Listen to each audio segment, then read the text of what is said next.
Welcome to the Researchers Workshop for Peer. This is one of two important annual events we have, the Researchers Workshop and then the Peer Annual Meeting. And we usually take advantage of the discussions in the Researchers Workshop to design a better annual meeting. So this is a very important event, and thank you for coming. I just have a few remarks. I'm not going to make a long presentation. Everybody know what peer is, but I thought, just to share with you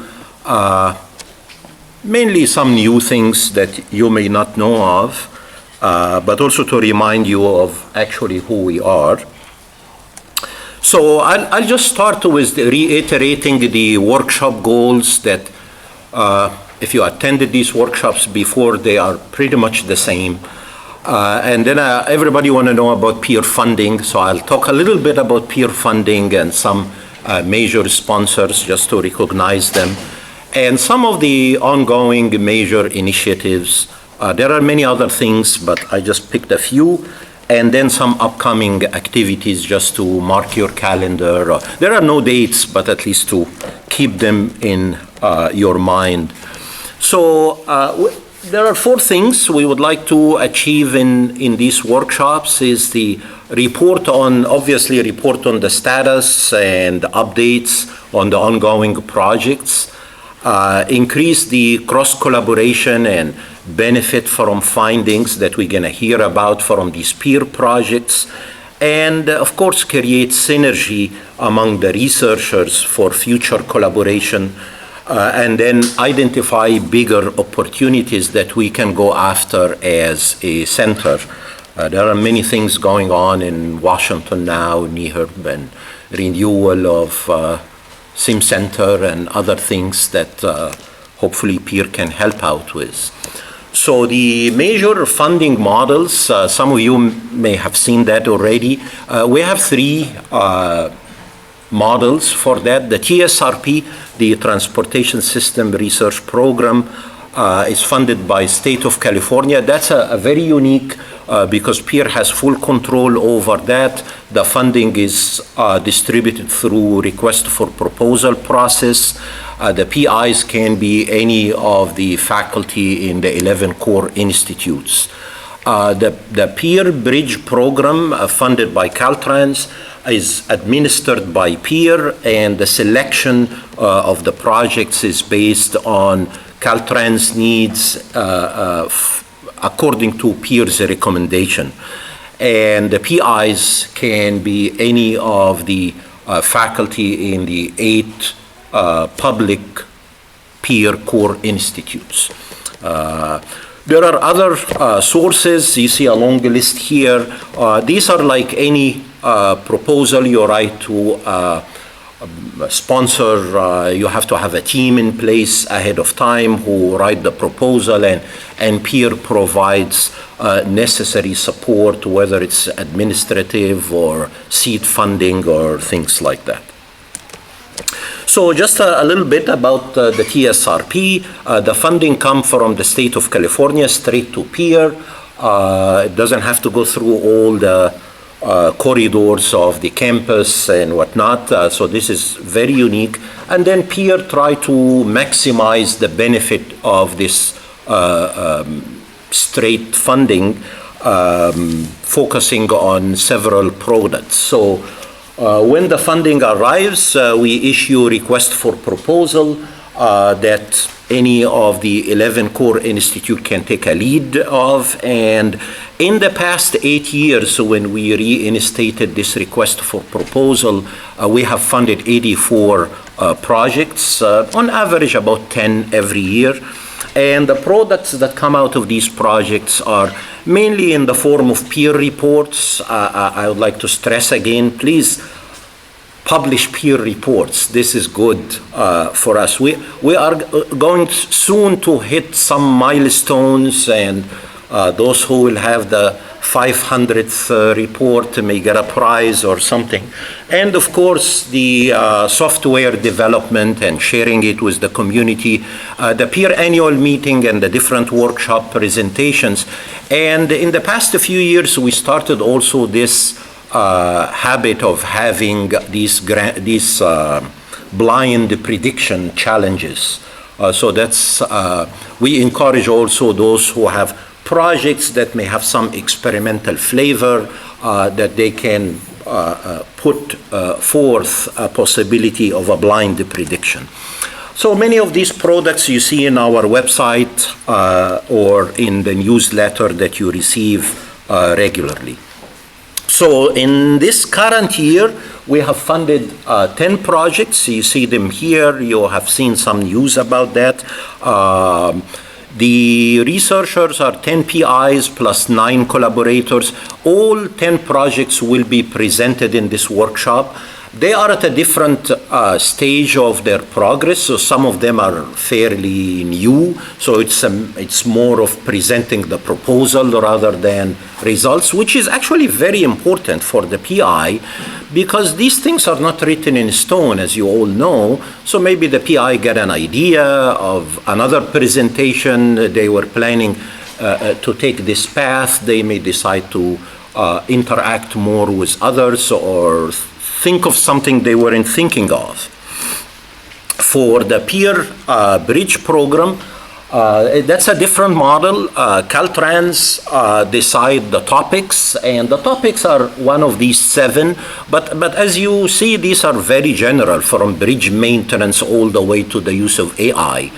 And then problem statements are written, typically led by Caltrans engineers and with some contribution from peer headquarters. And then that was put out, that's usually put out for proposals, and it goes through process of review in collaboration with Caltrans, and then the project is picked up. So in the past 4 years, when we started this program, we have funded 15 projects, and there will be a lot more details about this program.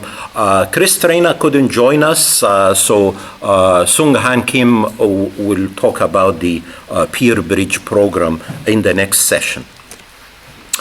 The program is currently being renewed. We are in the last year, and it's already approved for the next 5 years for a grand total of $5 million. So that's good news.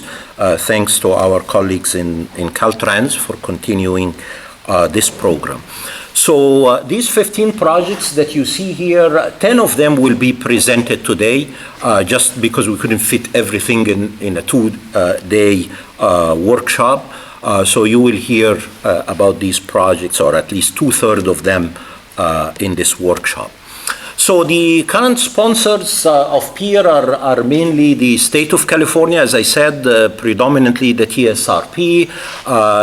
UC Berkeley, the College of Engineering, is supportive because if you remember, there used to be PEER and ERC. Now it's one thing. So still ERC is being funded by the College of Engineering, so we appreciate that. And we benefit greatly from that in supporting staff and other things. Caltrans, of course, mainly the Peer Bridge program. CalOES, we have 3 projects with them. You're going to hear about all of them today. California Geological Survey, mainly the CSMIP. We have several projects related to that. And recently, Lawrence Berkeley National Lab with support from Department of Energy. You're going to hear about that from David McCullen later. And then BART, if you would like to take a BART ride, I'm just kidding. We have a BART car right in front of the shaking table that we're going to be testing soon. So we can talk about that during the breaks. So some highlights of the major projects and initiatives. Some of them you're going to hear about today. Actually, all of them except one. You're going to hear about the simulated ground motion effort. More details in David's talk. We're going to hear about the next generation liquefaction. There will be a lot of details in session 6 tomorrow.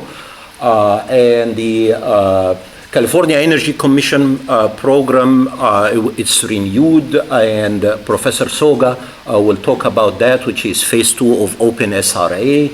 And then structure health monitoring and sensors, we're going to hear about that in session 8, the last session tomorrow.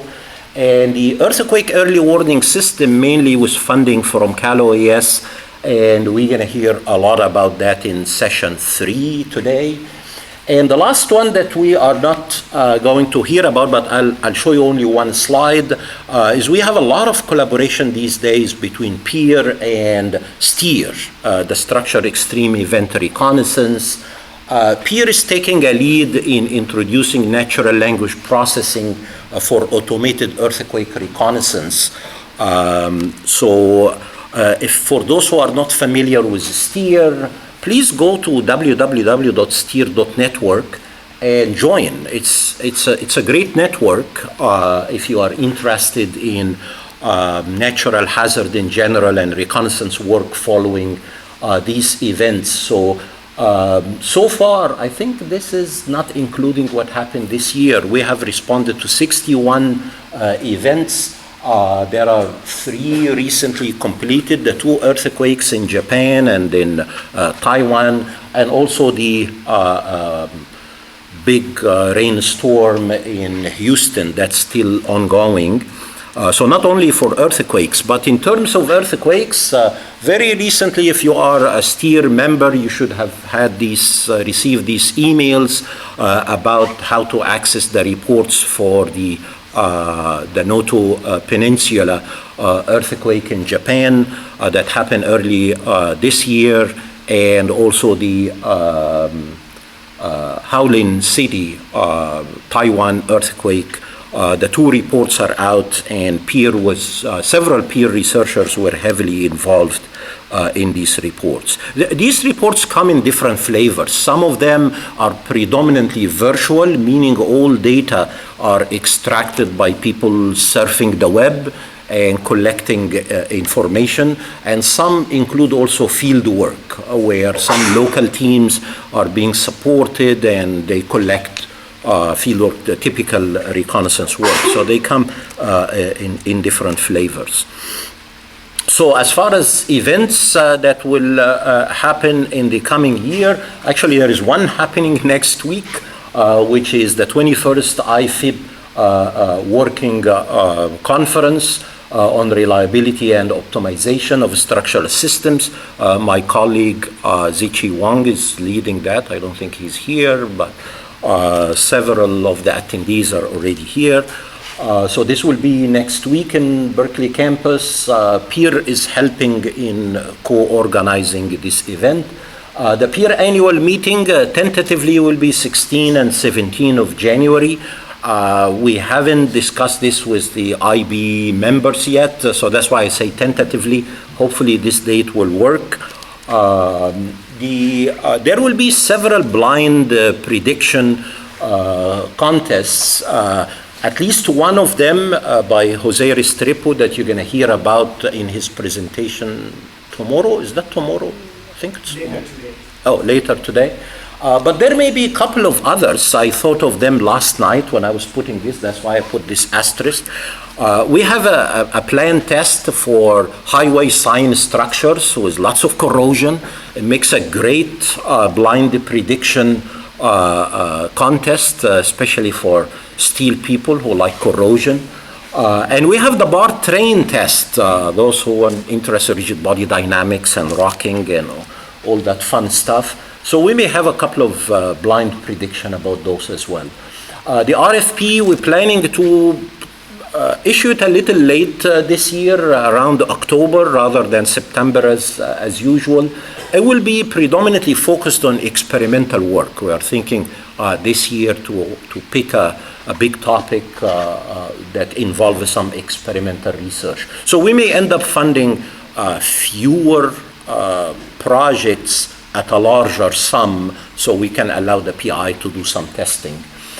PEER, Lawrence Berkeley National Lab Workshop, we had one last year on simulated ground motion. We're planning to have the one this year in spring. We haven't set the date yet.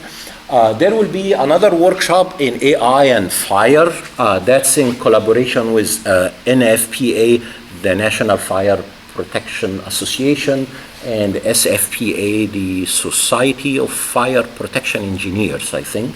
That will take place in May of next year. There will be a workshop in performance-based structure design for bridges. That's again led by Jose Restrepo. Hopefully will take place sometime in 2025. It was a little delayed, some changes. And finally, the 19 World Conference in Seismic Isolation. This will take place in Berkeley in September 15 to 19 of 2025. Actually, 10 o'clock today, you will get and use information about that to reserve the date and maybe probably registration is not going to be open for a while, but just to give you information, so there will be paper submission and whatnot, so you can prepare for that. So we have a full 2-day program, so I hope you enjoy the interaction, and I'm looking forward to a lot of fruitful discussion. We have 8 sessions on a variety of topics that you must have seen in the program. So these events, this one and the annual meeting, do not happen just by wishful thinking. There are lots of people, actually not lots of people, we are a very lean center, but if things go well, please thank these people. If things are bad, blame Amarnath and me. But they really work hard to try to make things go smoothly. So thank you very much. This is from last year when I wasn't here, so I made sure this year I'm here. So I hope you enjoy the workshop and have a great 2 days. And if there are any problem, ask Amarnath. So.